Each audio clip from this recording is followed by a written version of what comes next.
Hello students, welcome back to my channel.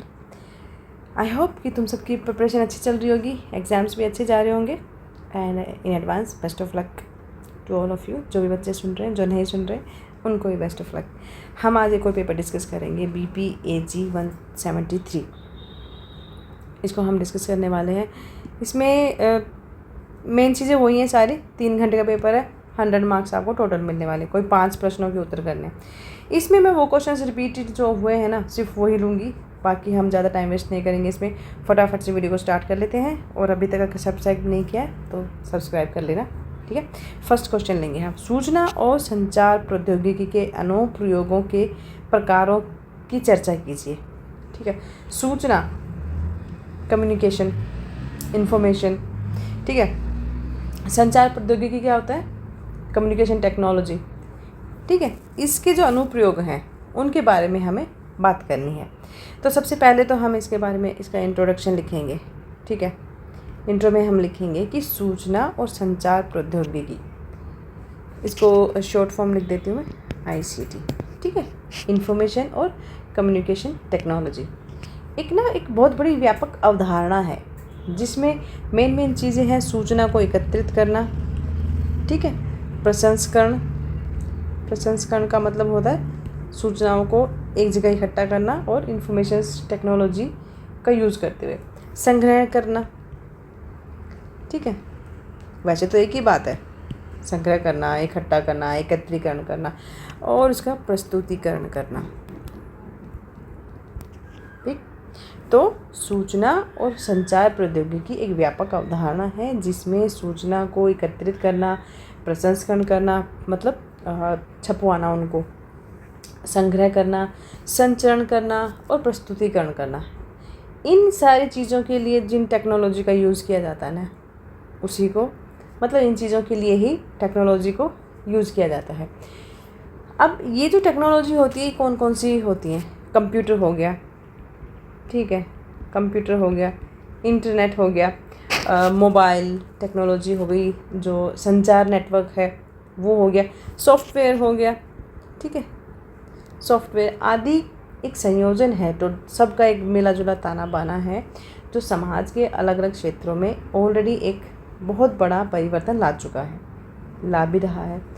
ICT जो है, इसके अनुप्रयोग अलग अलग क्षेत्रों में देखे जा सकते हैं, जैसे वो मैं आगे डिस्कस करूँगी। लेकिन अब बात यह है कि जिन चीज़ों के लिए हम ICT को यूज़ कर रहे हैं, वो केवल किसी भी चीज़ की कार्य क्षमता बढ़ाते हैं, मतलब बढ़ाते ही नहीं है, बल्कि एक तरह से पारदर्शिता और दक्षता भी लाते हैं। और जो सिस्टम है, जो चीज़ें हैं, जैसे नेट हो गया, कंप्यूटर हो गया, सॉफ्टवेयर, इनको एक स्पीड भी जो है प्रदान करते हैं, ठीक है। अब हम जो अनुप्रयोगों की हम बात कर रहे हैं, सबसे पहला हम लिखेंगे एजुकेशन में, शिक्षा में ICT, ठीक है।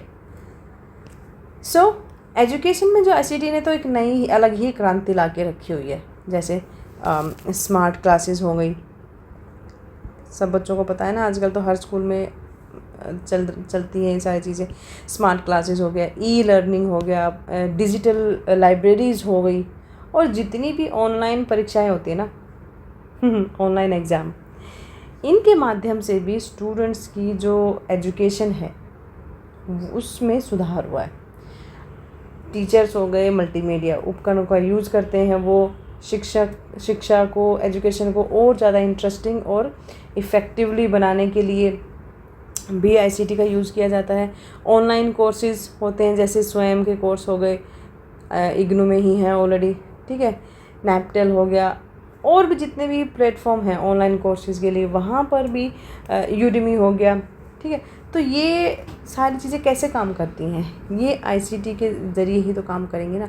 और ये सारे प्लेटफॉर्म जो भी हैं, वो स्टूडेंट्स को कहीं ना कहीं, मतलब कहीं भी आप एजुकेशन ले सकते हो, कहीं भी आप दुनिया के किसी भी कोने में हो, आप जब इसके संपर्क में आ जाते हैं, सूचना और संचार प्रौद्योगिकी के इलेक्ट्रॉनिक शासन की जो हम बात कर रहे हैं, तो इसमें जब इंटरनेट आजकल हर बच्चे के हाथ में, सबके पास फ़ोन है, फ़ोन में नेट है, तो आप ना किसी पर डिपेंड नहीं हो। आपको जब भी कुछ भी पढ़ना है, कुछ भी जानना है, आप तुरंत नेट का यूज़ करके आप कोई भी जानकारी ले सकते हो सर्च करके, ठीक है।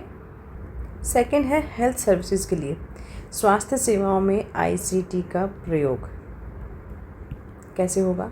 हेल्थ सर्विसेज में आईसीटी के माध्यम से ही, जैसे टेलीमेडिसिन हो गया, ई हेल्थ रिकॉर्ड्स हो गए, फॉर एग्जांपल मैं लिख दिया है, टेलीमेडिसिन हो गया, इनमें यूज़ होता है आईसीटी का। ई हेल्थ रिकॉर्ड्स हो गए, ठीक है, जिसके ज़रिए जितना भी जो भी लोग हैं पर्टिकुलर किसी एरिया के, उन सभी लोगों का जो हेल्थ रिकॉर्ड है वो आसानी से अब एक जगह सेव करके रखा जा सकता है। ऑनलाइन काउंसलिंग का मतलब होता है कि मान लीजिए आप डॉक्टर के पास नहीं जा सकते हैं, तो आप ऑनलाइन ही उनसे मीटिंग कर सकते हो, उनसे आप अपना मतलब अपने बारे में आप बात कर सकते हो, वो जानकारी ले सकते हो, और डॉक्टर वहीं पर आपको ऑनलाइन ही जो मेडिसिन है वो प्रिस्क्राइब भी कर देते हैं।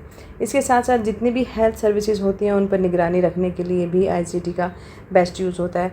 इसके साथ साथ इसमें जो ग्रामीण और दूर दराज के जो क्षेत्रों में भी जो विशेषज्ञ होते हैं हेल्थ विशेषज्ञ, उनको भी ना एक तरह से सर्विसेज देने में आसानी हो जाती है। अब जितने भी अब जैसे मैंने यहाँ पे बात की ई हेल्थ रिकॉर्ड के लिए, तो जितने भी एक रोगी होते हैं, जैसे किसी पर्टिकुलर एक बीमारी से जितने भी लोग ग्रसित होते हैं, तो उनका एनालाइज करने में उनको ज़्यादा दिक्कत का सामना नहीं करना पड़ता, क्योंकि ये जो रिकॉर्ड्स हैं उनके एक ही जगह पर मिल जाते हैं। और जब रिकॉर्ड्स होते हैं किसी बीमारी के, तो उन बीमारियों के समाधान ढूंढने में भी ईज़िली वो चीज़ें काम आती हैं।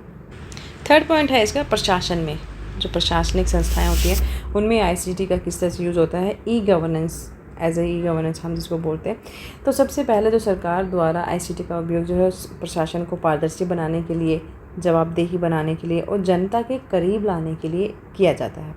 अब जनता के करीब लाने के लिए कैसे होगा, जैसे ऑनलाइन सेवाएं होती हैं, फॉर एग्जांपल जन्म प्रमाण पत्र बनवाना, पासपोर्ट बनवाना, पैन कार्ड हो गया, वोटर आईडी कार्ड हो गया, ये सारी चीज़ें हैं ना। और जो टैक्स, आजकल टैक्स भी तो आप ऑनलाइन कर सकते हैं। तो ये सारी चीज़ें जो हैं, जितनी भी प्रक्रियाएं हैं, वो अब डिजिटली जो हैं वो संभव हो चुकी हैं, ठीक है।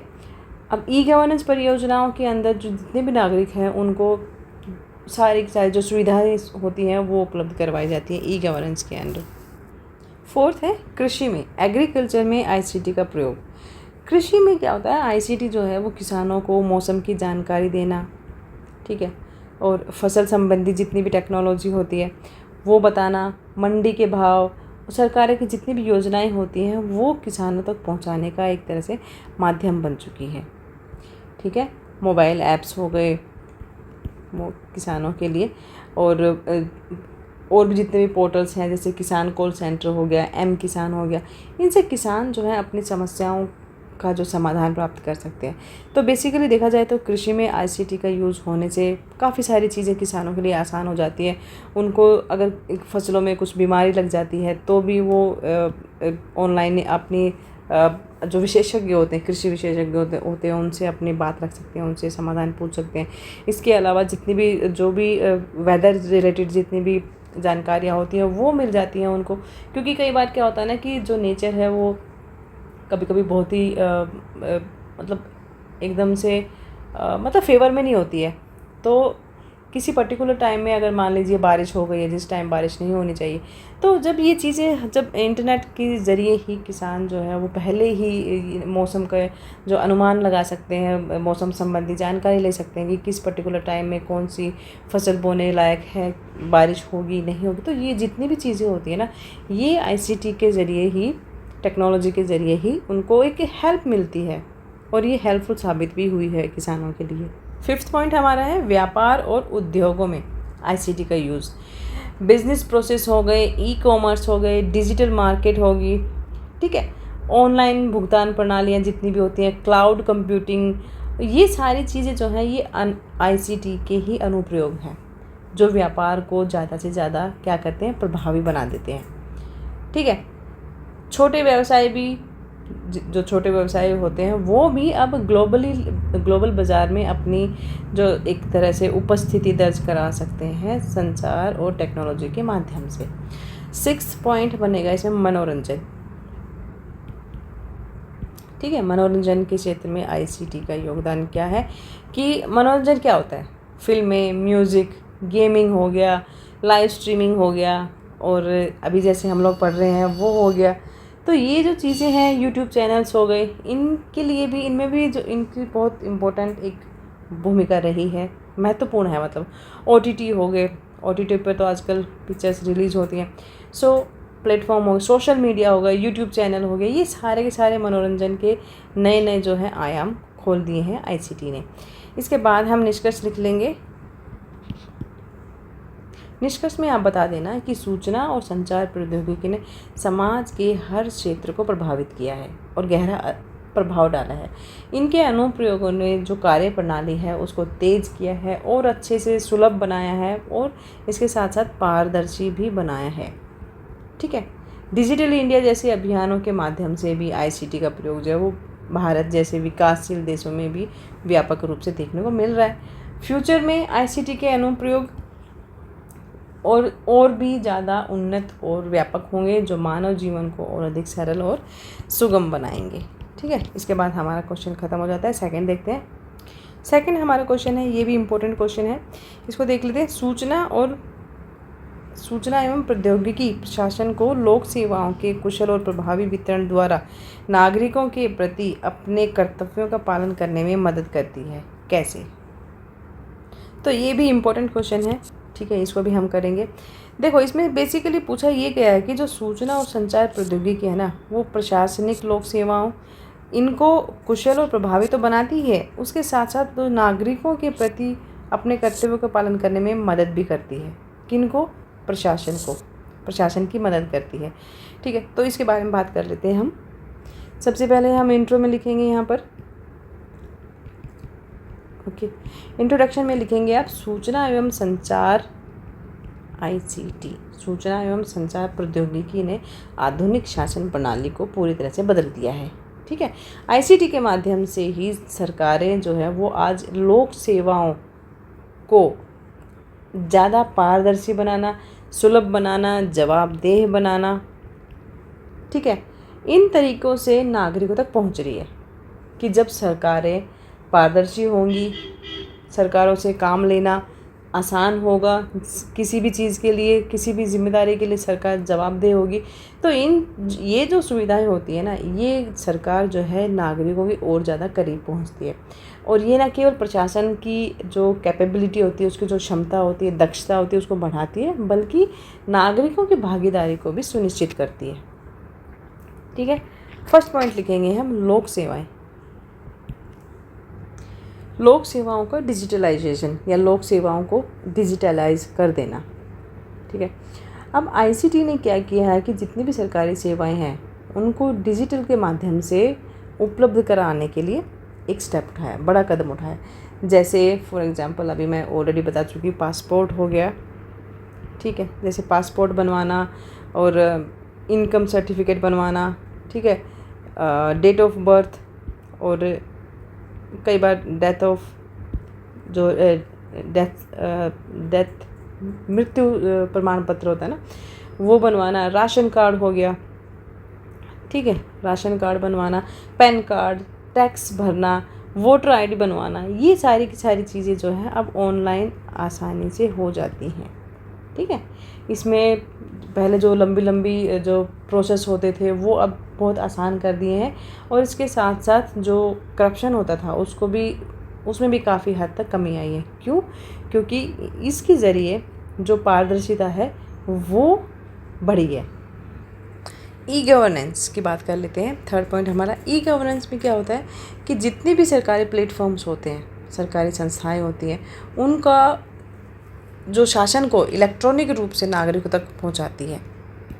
ठीक है, भारत में डिजिटल इंडिया मिशन के अंतर काफ़ी सारे पोर्टल और एप्लीकेशन भी शुरू कर दिए हैं। जैसे उमंग ऐप है। उमंग ऐप में क्या होता है कि सरकारी सेवाएं जो है सारी एक ही मंच पर मिल जाती हैं। डिजी लॉकर है। डिजी लॉकर में क्या होते हैं, जितने भी आपके पेपर्स होते हैं, दस्तावेज होते हैं, वो आप एक जगह इकट्ठे रख सकते हो सेफ। भारत नेट हो गया, ग्रामीण क्षेत्रों में जो भी हाई स्पीड, ठीक है, हाई स्पीड जो इंटरनेट है के लिए भारत नेट को से सर्विसेज ली जाती हैं। फिर है आरटीपीएस का मतलब होता है कि राइट टू पब्लिक सर्विसेज। तो यहाँ पर समयबद्ध सेवाएं जो है सुनिश्चित करने की प्रणाली इनके द्वारा दी जाती है नागरिकों को, और नागरिकों को इससे लाभ भी होता है। इसके साथ साथ नेक्स्ट पॉइंट हम लिखेंगे पारदर्शिता और जवाबदेही। ठीक है, आईसीटी के माध्यम से जो सबसे इम्पोर्टेंट जो चीज़ हुई है उसमें जितने भी प्रक्रियाएं होती थी एक तो वो रिकॉर्ड कर ली जाती हैं। इससे होता ये कि एक तो जो प्रोसेस है उसमें एक पारदर्शिता बनी रहती है, और किसी भी सेवा में कोई भी सर्विस है, चाहे हेल्थ की है, एजुकेशन की है या ई गवर्नेंस है, उसमें कोई भी किसी तरह की देरी नहीं होती, या फिर इसके साथ साथ जो करप्शन होता है, भ्रष्टाचार जो होता है, उस पर भी रोक लगती है। और इसके साथ साथ जितने भी उस पर क्या, मान लीजिए किसी कोई नागरिक जो है वो कोई शिकायत दर्ज करवाते हैं किसी भी चीज़ के बारे में, चाहे भ्रष्टाचार के ही बारे में हुई हो, तो उसको जो नागरिक है शिकायत दर्ज करने के बाद उसको ट्रैक भी कर सकते हैं कि हमारा जो प्रोसेस है, जो हमने कंप्लेन करी है वो कहाँ तक पहुँची, उस पर क्या एक्शन लिया गया है, उस पर क्या क्या कार्रवाई हुई है। तो ये प्रशासन को कहीं ना कहीं जवाबदेह बनाता है, तो इसका भी ये फ़ायदा हो गया। फोर्थ पॉइंट है समय और संसाधन की बचत। ऑनलाइन सेवाओं से जो मानव संसाधन हो गए, कागज़ हो गया, ठीक है, पेन और जितने भी टाइम, सबसे बड़ी चीज़ तो ठीक है टाइम हो गया। तो ये जो संसाधन है और यात्रा पर जो खर्च होता है, यात्रा खर्च का मतलब हो गया कि मान लीजिए किसी नागरिक को किसी पर्टिकुलर ऑफिस में काम है, तो वहाँ पर जाने की बजाय अब वो इंटरनेट के माध्यम से ही घर बैठे ही अपनी सारी वो प्रोसेस कर सकते हैं, और इससे जो यात्रा पे आने वाला जो खर्च था, जो आने जाने का जो टाइम था, वो बचता है। अब नागरिकों को अपने कार्यालयों के जो ऑफिस हैं उनके चक्कर नहीं लगाने पड़ते, और जो भी सर्विस उनको चाहिए होती है वो कम समय में भी उनको उसका फ़ायदा मिल जाता है। तो इससे हुआ क्या, इससे फ़ायदा क्या हुआ, इससे एक तो टाइम बचा, संसाधनों की बचत हुई, और दूसरा जो प्रशासन होता है वो ज़्यादा कुशल हुआ है। ठीक है, फिफ्थ देख लेते हैं। दूर दराज और जो कमज़ोर वर्ग हैं समाज के, उन तक पहुंचना आसान हुआ है। आईसीटी ने ग्रामीण और पिछड़े जितने भी क्षेत्र होते हैं ना, वहाँ पर रहने वाले लोगों तक जो सरकारी सेवाएं होती हैं उनको पहुंचाना संभव बना दिया है। ठीक है, क्योंकि पहले जो गरीब था उसको पता ही नहीं चल पाता था कि क्या क्या योजनाएं सरकार निकाल रही है, क्या उनके लिए फ़ायदे हो रहे हैं, उन्हें कुछ नहीं पता चलता था। जैसे टेलीमेडिसिन हो गया, ई लर्निंग हो गया, ऑनलाइन बैंकिंग, मोबाइल ऐप्स के माध्यम से जितने भी जो ऐसे क्षेत्र थे जहाँ पर सुविधाओं का अभाव था या असुविधाजनक क्षेत्र बोलते हैं जिसको, तो वहाँ पर भी विकास की जो पहुँच है वो बढ़ी है। इसमें जितने भी इंक्लूसिव गवर्नमेंट्स होते हैं उन चीज़ों को भी बढ़ावा मिला है। सो दूर दराज के क्षेत्र हो गए, कमज़ोर वर्ग हो गए, यहाँ तक भी आईसीटी के माध्यम से सरकार की पहुँच बढ़ी है। और जो लोग हैं जो दूर दराज के जो बैकवर्ड एरियाज़ में रहने वाले लोग हैं, उनको भी सरकारी नीतियों का, सरकारी सेवाओं का लाभ मिला है। नेक्स्ट पॉइंट हमारा आपदा प्रबंधन, डिज़ास्टर मैनेजमेंट में आईसीटी का क्या रोल है। आपदा हो गया या संकट की कोई स्थिति हो गई, इसमें आईसीटी एक इम्पोर्टेंट रोल प्ले करता है। जैसे अलर्ट संदेश देना, राहत कार्यों के बारे में बताना। ठीक है, अब सबसे बड़ा जो आपके पास एग्जाम्पल है वो कोरोना का है। कोरोना टाइम में क्या हुआ था, महामारी थी, इसके दौरान जितने भी आरोग्य सेतु ऐप बनाए गए, कोविड पोर्टल बनाए गए, वैक्सीनेशन हुई, वैक्सीनेशन की रजिस्ट्रेशंस हुई, ये सब इन्हीं के माध्यम से ही संभव हो पाया था। इसके बाद निष्कर्ष लिखेंगे हम। निष्कर्ष में लिखेंगे कि सूचना और संचार प्रौद्योगिकी जो है ये प्रशासन को नागरिकों के प्रति अपने कर्तव्यों का एक कुशलतापूर्वक निर्वहन करने में इम्पोर्टेंट भूमिका निभाती है। आईसीटी ने शासन को और अधिक सुलभ बनाया, प्रभावशाली बनाया, पारदर्शी बनाया। इसका उद्देश्य क्या था? इसका उद्देश्य था केवल टेक्निकल डेवलपमेंट करना नहीं था, तकनीकी विकास करना नहीं था, बल्कि स्मार्ट गवर्नेंस देना, स्मार्ट सिटीजन बनाना, इस दिशा में आगे बढ़ना। और ये चीज़ें जो है काफ़ी हद तक सक्सेसफुल भी रही है। नेक्स्ट क्वेश्चन देख लेते हैं। नेक्स्ट हमारा क्वेश्चन है, आंध्र प्रदेश में ई पंचायत, ये बहुत फेमस हुआ था, ई पंचायत परियोजना पर एक टिप्पणी लिखिए। ये क्वेश्चन करके जाना, ये क्वेश्चन हमेशा आता है, ठीक है, क्योंकि जो ई पंचायत है ये एक तरह से बहुत एक नई चीज़ थी जो आंध्रा में हुई थी, ठीक है, क्योंकि अभी तक जो हमने चीज़ें पढ़ी हैं प्रशासन के बारे में वो तो ऑलरेडी थी बड़े लेवल पर, लेकिन जो ई पंचायतें हैं ये एक नया कॉन्सेप्ट था। तो ये आपसे बार बार पूछा जा सकता है और आता भी है क्वेश्चन, तो हम इसी को ले लेते हैं। सबसे पहले हम इंट्रोडक्शन लिख लेते हैं, ठीक है, इंट्रो। अच्छा, एक चीज़ और बता दूं मैं, ये जो क्वेश्चन है ना ये कई बार 20 नंबर का भी पूछा जाता है, वैसे तो हम 20 नंबर की ही बात कर रहे हैं, और कई बार शॉर्ट नोट में भी आ जाता है, ठीक है। तो कुछ भी आ जाए, हम जो बात कर रहे हैं अगर आप इसको ठीक से पढ़ लोगे और जो मैं बता रही हूँ उसको ढंग से करके जाओगे तो आप शॉर्ट नोट भी लिख देना, और अगर बड़ा क्वेश्चन आता है तो बड़े क्वेश्चन के रूप में भी आप बना सकते हैं। तो इंट्रो में हम लिखेंगे, हम बात कर रहे थे कि आंध्र प्रदेश सरकार ने ग्राम पंचायतों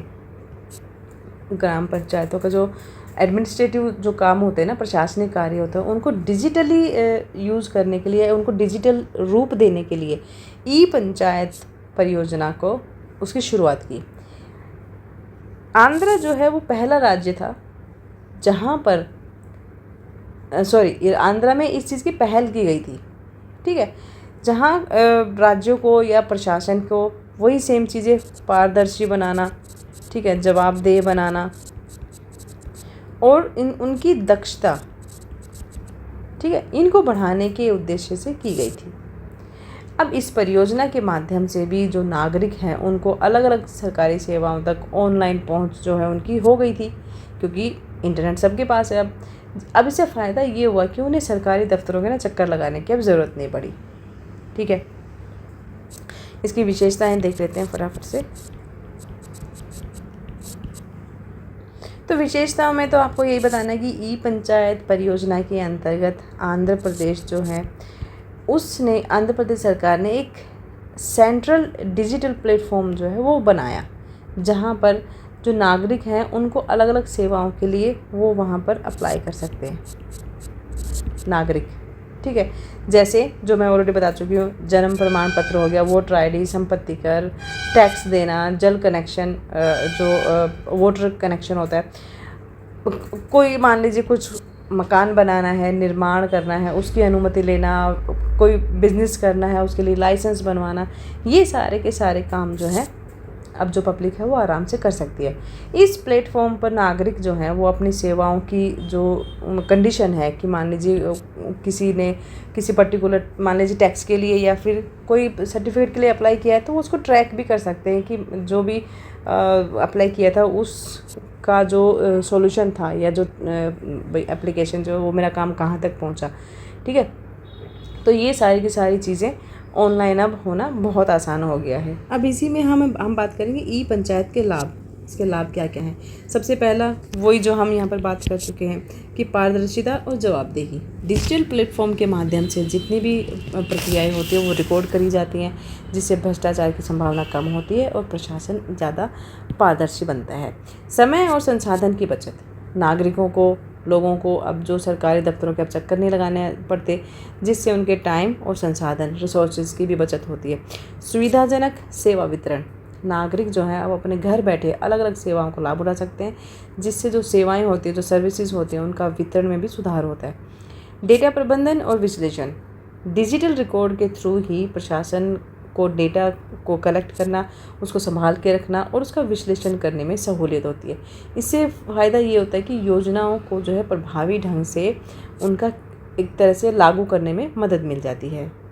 इन सब के बावजूद भी जो ई पंचायतें हैं उनके सामने कुछ चुनौतियां भी हैं, ठीक है, कुछ चुनौतियां हैं और उनके समाधान भी, उनकी भी बात कर लेते हैं हम। देखो, हालांकि जो ई पंचायत परियोजना है ना, उन्होंने कुछ बहुत सारे फ़ायदे तो करवाए हैं, लेकिन कुछ चुनौतियां ऐसी होती हैं, कुछ चैलेंजेस सामने आए हैं, जैसे ग्रामीण क्षेत्रों में इंटरनेट कनेक्टिविटी की समस्या है, ठीक है, कनेक्टिविटी नहीं है। अब डिजिटल जो साक्षरता दर है या डिजिटल लोग कितने लोग समझ पाते हैं, कितने लोग डिजिटली चीज़ें कर पाते हैं, मतलब फ़ोन चलाना, नेट यूज़ करना, तो जो ग्रामीण क्षेत्र है वहाँ पर इसकी थोड़ी सी दिक्कत तो रहेगी, है ना। फिर जितनी भी टेक्निकल प्रॉब्लम्स होती हैं, लाइट नहीं है, नेट नहीं आ रहा है, दोनों चीज़ आ रही हैं तो लोगों को चलाना नहीं आ रहा है, इंटरनेट यूज करना नहीं आ रहा है। तो ये भी तो चैलेंजेस ही हैं जो फेस किए जा रहे हैं।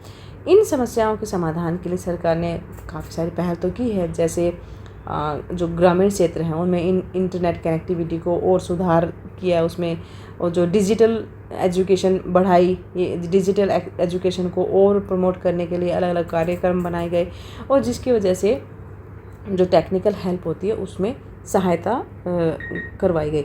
फिर इसके बाद हम निष्कर्ष लिख देंगे यहाँ पर।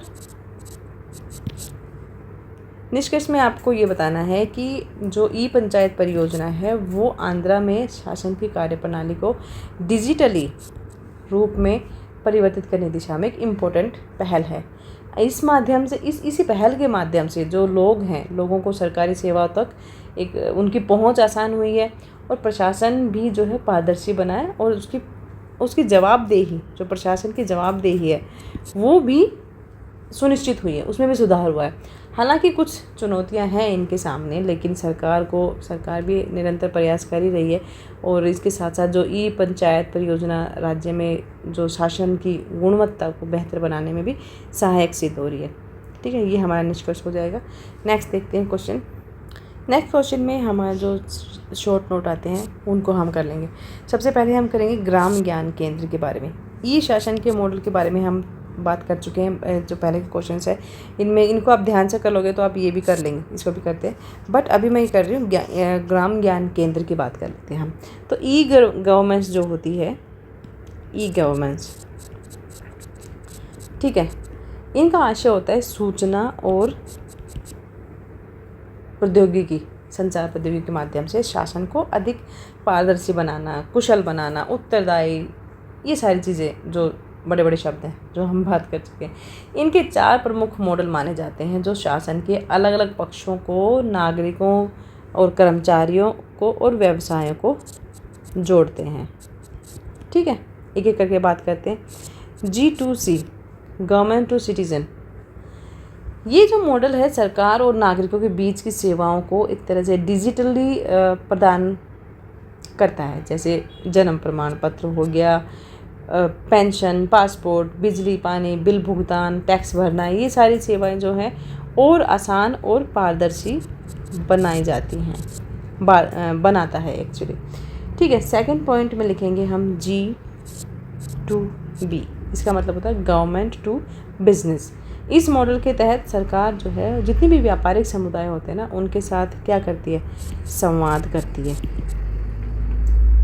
और संवाद करने का मतलब ये होता है कि जो व्यापार करने के लिए जो रजिस्ट्रेशन हो गया, ठीक है, टैक्स भरना, ई टेंडर भरना, ई टेंडर भी होता है ना, लाइसेंस रिन्यू करवाना, ये सारे के सारे काम जो है इसमें आते हैं।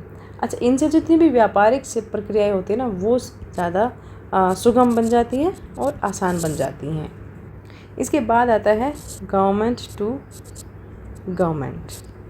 इसका मतलब ये है कि सरकार अलग अलग विभागों और सरकारी एजेंसियों के बीच में सूचना का जो आदान प्रदान होता है ना, उसके लिए होता है ये वाला। जैसे पुलिस हो गया,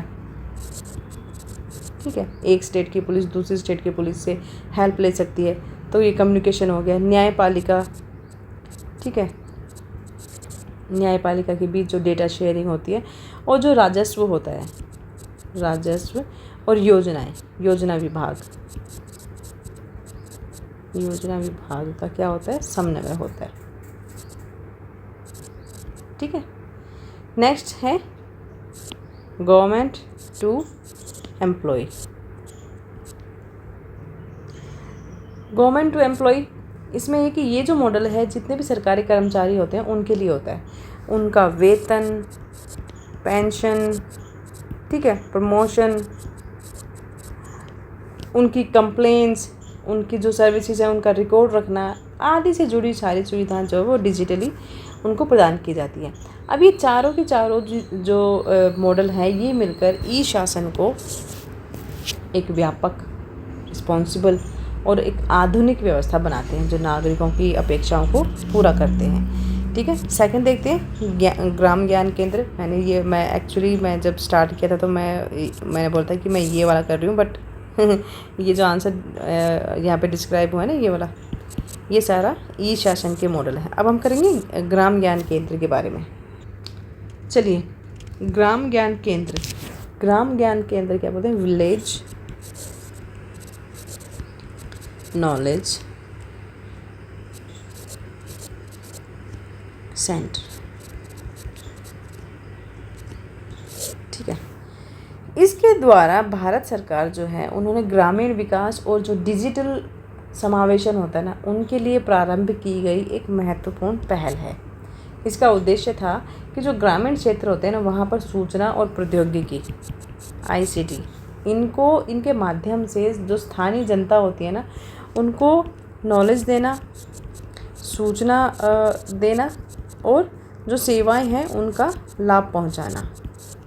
ठीक है, अब ग्राम ज्ञान केंद्र एक ऐसा स्थान होता है जहाँ पर जो ग्रामीण लोग होते हैं ना, वो इंटरनेट के माध्यम से शिक्षा ले सकते हैं। ठीक है, कृषि और स्वास्थ्य, हेल्थ, ठीक है, मौसम का पूर्वानुमान हो गया, रोजगार और जो भी सरकारी योजनाएं होती हैं, सरकारी योजनाएं, वो उनकी जानकारी प्राप्त कर सकते हैं। ये जो केंद्र हैं ग्राम ज्ञान केंद्र, यहाँ पर कंप्यूटर इंटरनेट कनेक्शन होता है, प्रिंटर होते हैं, स्कैनर होते हैं और एजुकेटेड जो ऑपरेटर होते हैं उनकी व्यवस्था होती है, जो ग्रामीणों की हेल्प करते हैं डिजिटली सेवाओं का लाभ उठाने के लिए। इसके बाद निष्कर्ष लिखते हैं ना। वैसे निष्कर्ष लिखने की ज़रूरत नहीं है क्योंकि टिप्पणी ही पूछी है, तो निष्कर्ष रहने देना। ठीक है, नेक्स्ट कर लेते हैं हम, शहरी क्षेत्रों में ई शासन परियोजनाओं पर एक टिप्पणी लिखिए। इम्पोर्टेंट क्वेश्चन है ये। 20 नंबर का क्वेश्चन होने वाला है हमारा। इंट्रो में लिखेंगे कि भारत में तेज़ी से बढ़ते हुए शहरीकरण के साथ शहरों में जो नागरिकों की आवश्यकताएं हैं ना, आवश्यकताएं और उनकी समस्याओं का समाधान, एक तरह से जो पारंपरिक तरीका होता था ना, उससे निपटना जो है मुश्किल हो रहा था।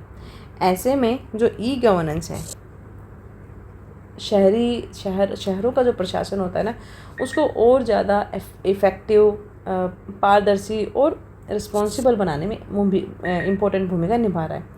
ई शासन परियोजनाएं जितनी भी होती हैं ना, ये सूचनाएं और सूचना प्रौद्योगिकी ICT के माध्यम से जितनी भी प्रशासनिक सेवाएं होती हैं वो नागरिकों तक टाइम से पहुंच जाते हैं और एक सरल तरीके से पहुंचाने का काम करते हैं।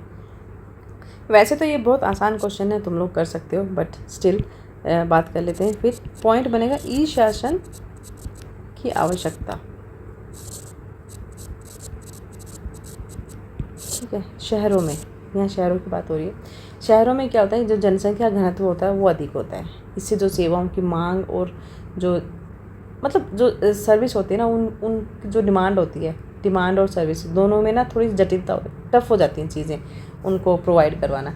अब लोगों को, जो शहर में लोग हैं, उनको पानी की आपूर्ति, सीवेज, ठीक है, कचरा प्रबंधन, जो कूड़ा करकट का मैनेजमेंट होता है वो, टैक्स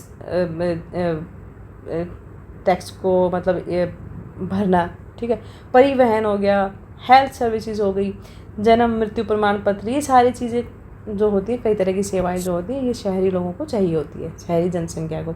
अगर ये जो सेवाएं हैं ये डिजिटल प्लेटफॉर्म पर अगर उपलब्ध हो जाएं, अवेलेबल हो जाएं, तो समय भी कम लगेगा, लागत भी कम लगेगी और बहुत सारी मेहनत भी बच जाएगी।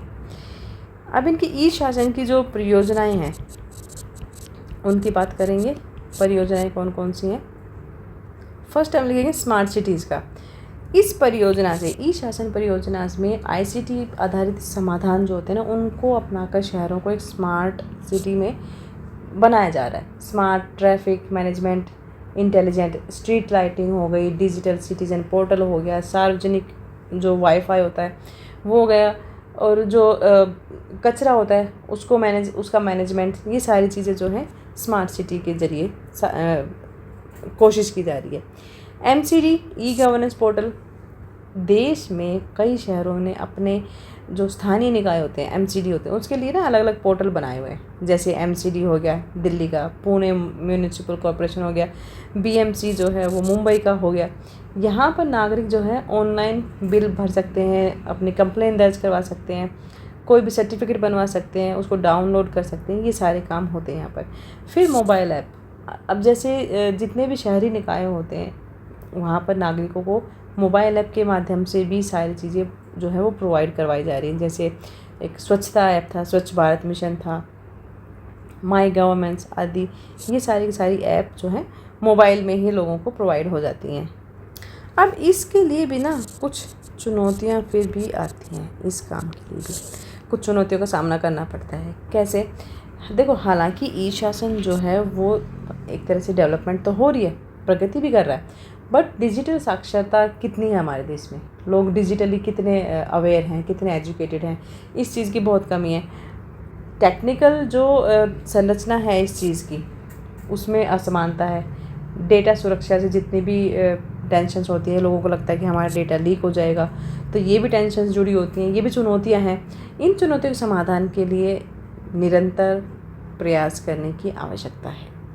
ठीक है, इसके बाद निष्कर्ष लिख देना। इसकी शहरी क्षेत्रों में ई शासन परियोजना है, नागरिकों को बेहतर सेवाएं प्रदान करने के लिए एक सशक्त माध्यम बन चुका है। इससे न केवल प्रशासनिक दक्षता बढ़ती है, बल्कि जो नागरिक हैं उनका विश्वास भी शासन प्रणाली में बढ़ता है, मजबूत हुआ है। अगर इन परियोजनाओं को समुचित रूप से इम्प्लीमेंट कर दिया जाए तो ये जो स्मार्ट सिटी है, स्मार्ट सिटी हो गया, डिजिटल इंडिया हो गया, ठीक है, ये सारे अभियानों को सफल बनाने में एक बहुत इम्पोर्टेंट रोल प्ले हो सकता है। ठीक है, नेक्स्ट देखते हैं, ई व्यापार के लाभों पर चर्चा कीजिए। वीडियो ऑलरेडी काफ़ी लंबी हो चुकी है, बट फटाफट से इसको कंप्लीट कर लेते हैं। ई व्यापार के लाभों पर चर्चा कीजिए। ई बिज़नेस जिसको बोलते हैं, ई बिज़नेस का अर्थ होता है कि इंटरनेट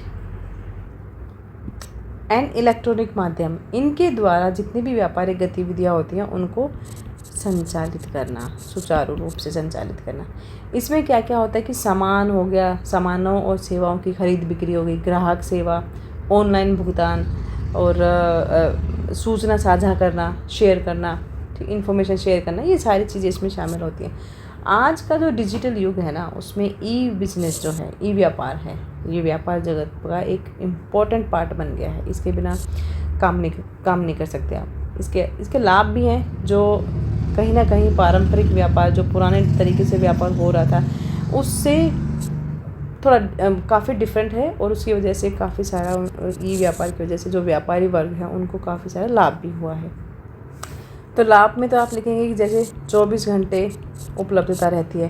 पारंपरिक जो व्यापार था, समिति जो थी, पारंपरिक व्यापार समिति एक सीमित टाइम के लिए खुली रहती है, जबकि ई व्यापार की वजह से जो वेबसाइट है और ऐप्स के माध्यम से 24 घंटे सप्ताह के पूरे 7 दिन उपलब्ध रहता है। ग्राहक जो है अपनी सुविधा के अनुसार कभी भी खरीद सकते हैं, जिससे बिक्री की भी संभावना बढ़ती है। फिर सेकंड पॉइंट है कम लागत नहीं, कम संचालन।